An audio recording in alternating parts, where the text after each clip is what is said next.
Have you ever felt like you're giving everything you have to a relationship, only to realize you're playing a minor role in someone else's story? It's a tough reality that many of us encounter, yet more often than not, we shrug it off, convincing ourselves that this is just the way things go. But let's be honest, it shouldn't be like this. You are not someone's convenience. You're not a stepping stone or a temporary solution to their problems. In this video, we're going to explore the subtle, easily missed signs that you may be getting used in a relationship. This isn't just about obvious betrayals, it's about the small, consistent behaviors that slowly erode your sense of worth. By the time you finish watching, you'll be able to identify these red flags and have the insight to reclaim your space in relationships where your presence is truly seen, valued, and respected. Because you deserve relationships that are genuine, reciprocal, and respectful. So let's unravel these hidden truths together and take the first step towards transforming the way we see ourselves and our relationships. Stay with me, because what you're about to learn could be the turning point in how you navigate your connections with others. Before we dive in, I urge you to hit the like button, share this with someone who needs to hear it, and subscribe for more eye-opening content. And remember, first signal, one-sided effort examined. Watching the whole video without skipping is key to getting the full picture and making a meaningful change in your relationships. First signal, one-sided effort examined. One-sided effort in relationships is a phenomenon most of us have encountered, where we find ourselves always being the giver, the supporter, the one who's constantly reaching out. This disparity, where one person consistently makes more effort than the other, can leave you feeling unappreciated and emotionally drained. It's like you're rowing a boat alone, while the other person is just along for the ride. This situation brings to mind a powerful quote from the Stoic philosopher Seneca, who said, "We are more often frightened than hurt, and we suffer more from imagination than from reality." Sometimes, we might ignore this imbalance out of fear of losing the relationship, even when it's causing us more harm than good. The one-sided effort is a clear indicator of an unbalanced relationship. Marcus Aurelius, the Roman emperor and a Stoic philosopher, once remarked, "Never value anything as profitable to your character that forces you to break your promise, to lose your self-respect, to hate, suspect, curse, act the hypocrite, desire things that require walls and curtains." This is particularly relevant when we consider the dynamics of a one-sided relationship. If you find yourself compromising your values, your dignity and your peace of mind to maintain a relationship, it's worth questioning its value in your life. In such relationships, you're the one making all the plans, initiating communication, and often making excuses for the other person's lack of effort. This continuous give-and-take imbalance can lead to a buildup of resentment and a sense of loneliness, even when you're technically not alone. As the Greek philosopher Epictetus said, "We have 2 ears and 1 mouth, so that we can listen twice as much as we speak." In a one-sided relationship, you might find yourself doing all the talking, with very little active listening or engagement from the other party. In the realm of Western psychology, this imbalance is recognized as a potential source of emotional distress. It's essential to remember that a healthy relationship involves mutual effort and reciprocation. When this balance is missing, the relationship can feel more like a burden than a source of joy and support. It's important to recognize your worth and not settle for a relationship that leaves you feeling undervalued and unappreciated. As you navigate these waters, remember that your well-being and self-respect should always be a priority. Recognizing and addressing the issue of one-sided effort is a crucial step toward healthier, more fulfilling relationships. Second signal, selective availability, highlighted. Selective availability in relationships is a telling sign where the dynamics are skewed heavily in favor of one party. It's a situation that many of us have faced. Second signal, selective availability highlighted. A friend or a loved one who is always ready to receive support, but seldom available to give it. This kind of relationship echoes the words of the Stoic philosopher Seneca, who observed, "Wherever there is a human being, there is an opportunity for a kindness." However, in the case of selective availability, this opportunity seems to be a one-way street. This behavior is a reflection of a relationship where convenience outweighs genuine care and reciprocity. When someone is only present in your life when it suits them or when they stand to benefit, it points towards a lack of genuine commitment and concern. Marcus Aurelius, a figurehead in Stoic philosophy, once stated, "It's not what happens to you, but how you react to it that matters." This perspective is particularly useful here. It suggests that your response to selective availability is crucial. It's about recognizing your value and not allowing yourself to be treated as an option rather than a priority. Selective availability isn't just about physical presence, it's also about emotional availability. When you're always the one offering a listening ear or a shoulder to cry on, but find the same support missing when you need it, it's a clear indicator of imbalance. This lack of reciprocity can lead to feelings of loneliness and frustration. It's reminiscent of Epictetus' words, "We have 2 ears and 1 mouth, so that we can listen twice as much as we speak." In a balanced relationship, this adage applies to both parties. But in selectively available relationships, you might find yourself perpetually on the listening end. From the perspective of Western psychology, reciprocal social support is fundamental to healthy relationships. The concept of reciprocity is deeply ingrained in human social interactions and is essential for the development of trust and emotional safety. When this reciprocity is absent, it can lead to emotional strain and a decrease in self-esteem. It is important to recognize when you are in such a dynamic and to take steps to address it. This might involve open communication about your needs and feelings, setting boundaries, or re-evaluating the relationship altogether. As you navigate these challenging situations, remember the words of Marcus Aurelius, "The best revenge is to be unlike him who performed the injustice." In other words, instead of responding with bitterness or becoming similarly unavailable, strive to uphold your values and seek relationships that are more balanced and fulfilling. Third signal, absence of genuine interest. The absence of genuine interest in a relationship is a profound issue, striking at the heart of what it means to truly connect with another person. In a genuine friendship or relationship, there's an essential two-way exchange, a mutual interest in each other's lives, emotions, and experiences. This is in stark contrast to a relationship where one party shows little to no interest in third signal, absence of genuine interest, the other's life. A situation that Aristotle might have seen as a failure to achieve the friendship of the good, where mutual appreciation and virtue are key. This lack of genuine interest is often a clear sign that the relationship is more transactional than authentic. Seneca, a Stoic philosopher, might have commented on this imbalance by highlighting the importance of mutual benefit in any interaction. He believed that relationships should not be based solely on what one can gain from the other, but on mutual respect and benefit. When someone shows no interest in your personal well-being, aspirations, or struggles, it indicates a lack of empathy and a disregard for the fundamental aspects of a meaningful relationship. Plato, with his deep insights into human nature, might have seen this as a failure to recognize the form of friendship, the ideal, perfect version of it. In his view, real relationships should reflect a deeper understanding and connection between individuals. When this depth is missing, the relationship becomes a shadow of what it could truly be. Moreover,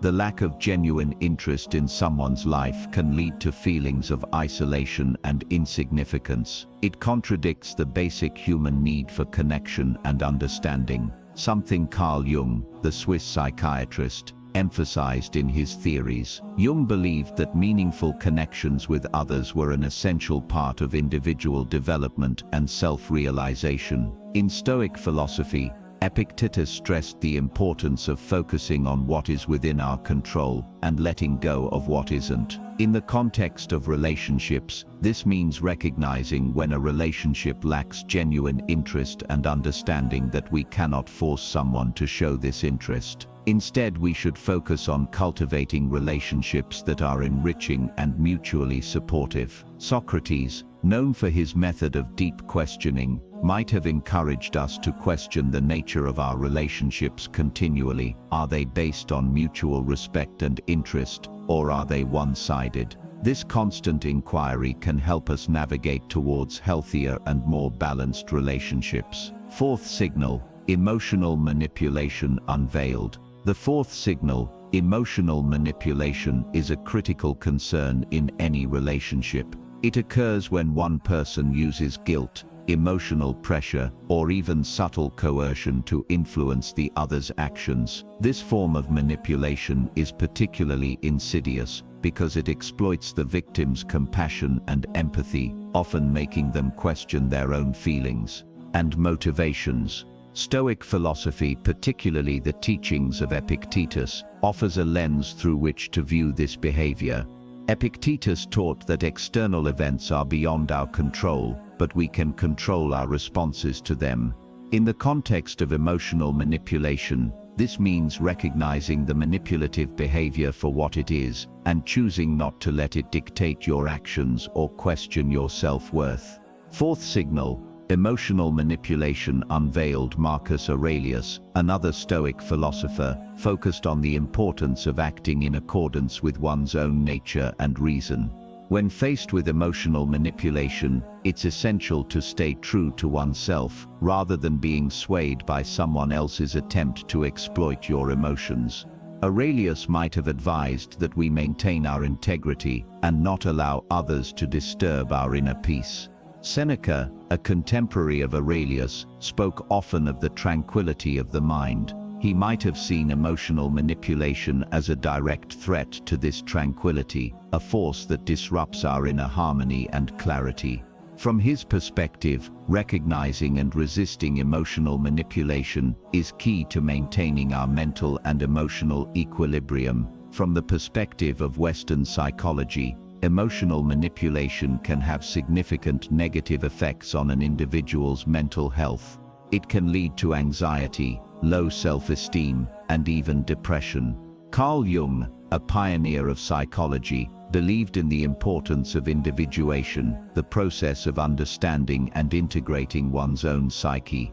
In a situation of emotional manipulation, this means recognizing the manipulation and reaffirming your own thoughts, feelings, and values. Aristotle's concept of phronesis, or practical wisdom, is also relevant here. It involves not only understanding what constitutes a good or desirable state, but also being able to deliberate about how to achieve it. In cases of emotional manipulation, practical wisdom would involve seeing the manipulation for what it is and understanding the best way to respond or remove oneself from the situation.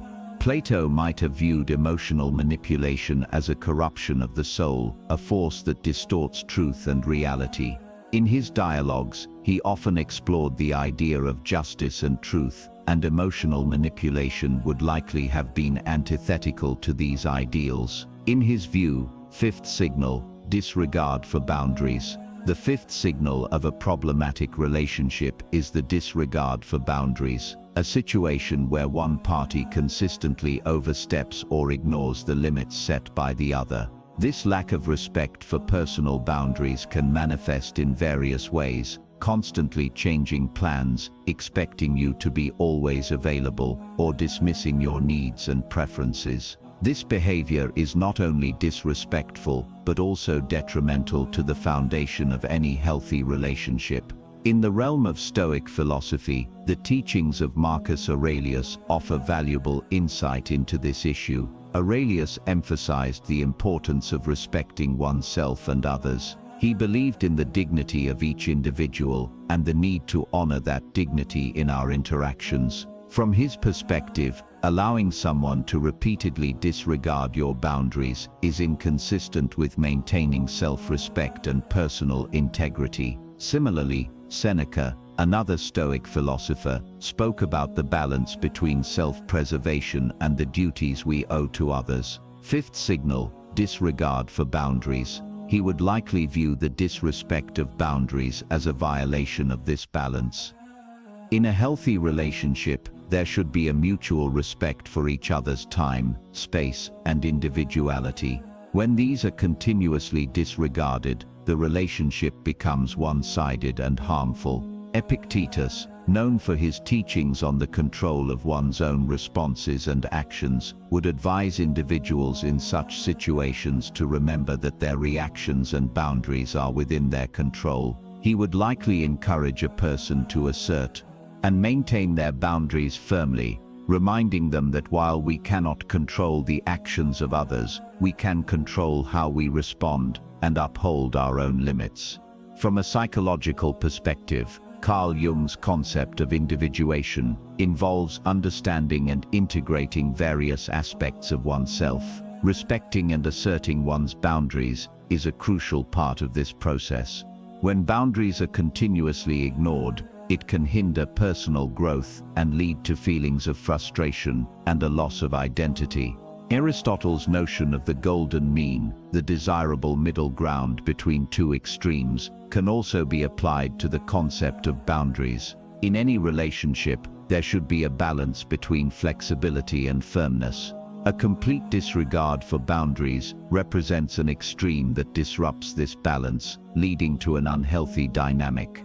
Sixth signal, superficial connection exposed. This is characterized by interactions that lack depth and emotional engagement, where conversations and shared experiences barely scratch the surface of what true connection entails.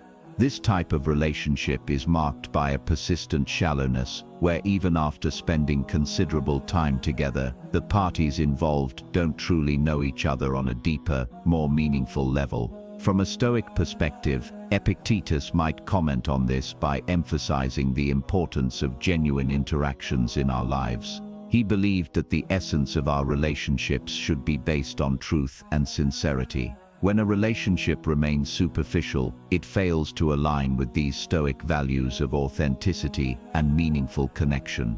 Marcus Aurelius, another Stoic philosopher, often spoke about the depth of human relations and the importance of true companionship. He would likely view a superficial connection as a missed opportunity to forge a bond that contributes to personal growth and mutual understanding.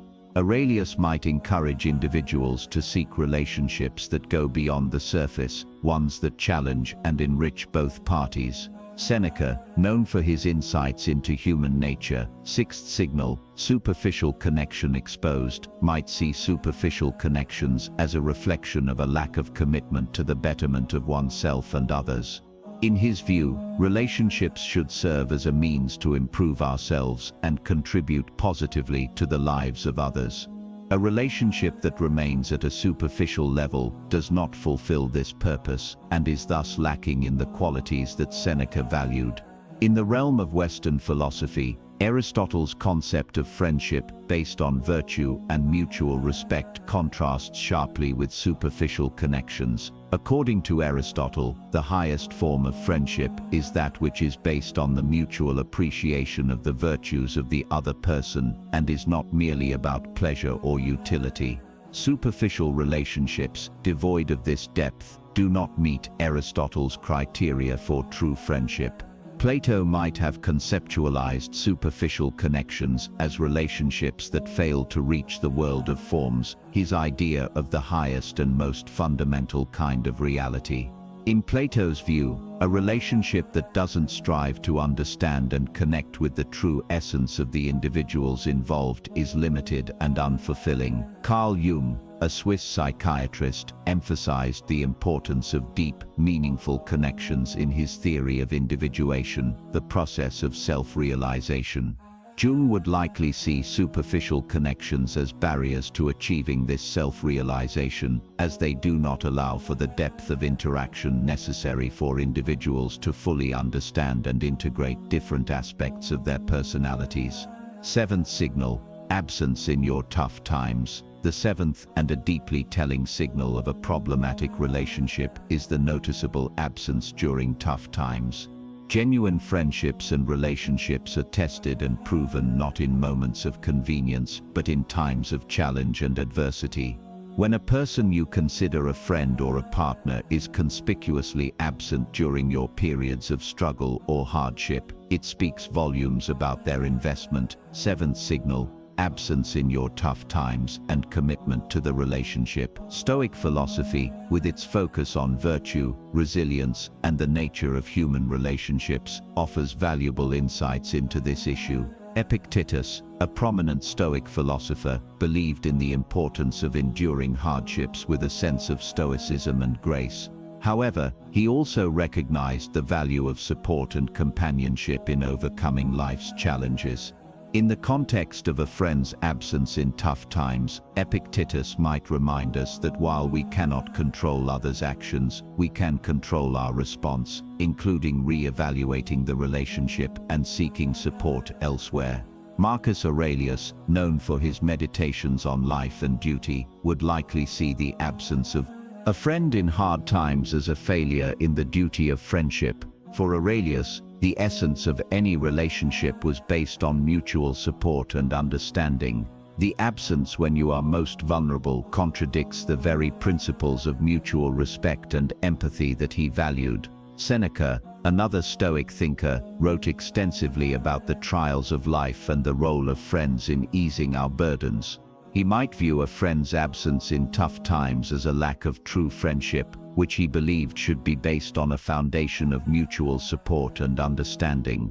For Seneca, enduring hardship is a part of life, but enduring it alone, when you have sought the support of friends, indicates a relationship lacking in genuine care and solidarity. From a Western philosophical perspective, Aristotle's concept of friendship involves mutual goodwill and shared values. In his view, a friend who is absent during your struggles fails to meet these criteria of true friendship. Aristotle believed that such friendships, based on utility or pleasure, are less enduring and lack. Conclusion: embracing healthy relationships, the depth and commitment of virtuous friendships. Plato might see this absence as indicative of a relationship that lacks the ideal form of friendship, one that is based on a deeper understanding and connection between souls.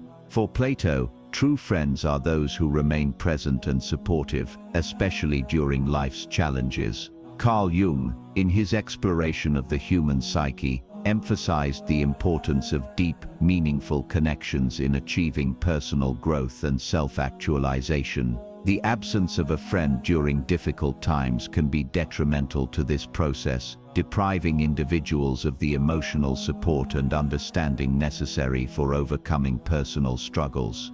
As we come to the end of our journey today, remember this: the value of your relationships is not measured by the ease of time shared, but by the presence and support felt during life's most challenging moments. You deserve connections that are as deep and genuine as your own commitment and empathy. If today's insights resonated with you, don't let the journey stop here. On the screen, you'll find a playlist that dives even deeper into understanding and nurturing healthy relationships. Click on it, continue this path of self-discovery, and embrace the relationships that honor your true worth. Remember, in the grand tapestry of life, every thread of genuine connection we weave adds strength, warmth, and color to our existence. Stay true to yourself and keep seeking those connections that make life truly meaningful.